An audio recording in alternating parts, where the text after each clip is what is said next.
what I'm seeing with actually we do this segment called Rich Answers on the podcast, and we have past podcast guests provide me questions that I answer. And not long ago, we had Kelly Moran on the show. Moran? I think it's Moran. Kelly Moran on the show, and we talked about the kind of the history of the internet in a way of our experience in the early 2000s.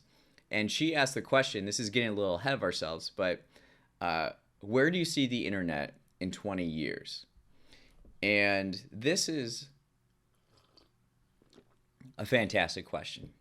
So again, when I look at the my belief in philosophy of human beings, nature and social, I accomplished that by living in Chicago and taking trips to Wisconsin. What I imagine is what I'm planning on is to live simultaneously in two areas, in Wisconsin and Chicago, at the same time, and designing a life around that. And I know that it's possible. By just seeing by researching this and listening to conversations and just seeing what's going on, the internet is flattening everything out. So this technology that's developed is flattening the world in a way where we're experiencing this decentralization. And probably politically, people love talking about, or we think of it in America as Democrats, Republicans, but the issue over the next 10 to 15 years will probably be centralization versus decentralization. And that is, in the 20th century, it's probably the most centralized. You have the big U.S. government that's this hyper power, and it controls all the outputs of data, right? The music industry, the film industry, there's 3 TV channels, ABC, no, not ABC, ABC, CBS, and NBC. So you're only getting, it's a very top down, top heavy approach, whereas now the internet has flattened everything out. So ratings back in say the 70s, you watch a episode of MASH and you have 100 million viewers for that. And it's simply because there just aren't other options for other people to watch TV or channels or things that they're interested in. Today, the top rated shows, 15 of the top 20 are always NFL games.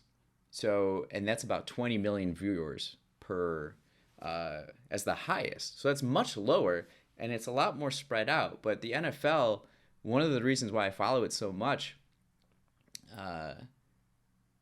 is because it's the last monolith of American culture, where it's mass culture in a way. Because with the internet, you have all your communities, and that's how this is kind of playing out. And the federal government is losing kind of that power in a way, where now working remotely, or the capability of working remotely, is very, very possible. And COVID certainly catalyzed this. So you see a flux of people moving to wherever they want to live and just working from there, right? So what's going to happen more and more is the states are going to act more individually in order to attract talent and people to their cities and their states. So they're going to have all different kind of laws and under the guidance of the federal government, but more and more, you'll be able to choose where you want to live based on all these other things that you believe you want, your interests in the weather and all these different things. So the life will be more and more customized to you as the individual.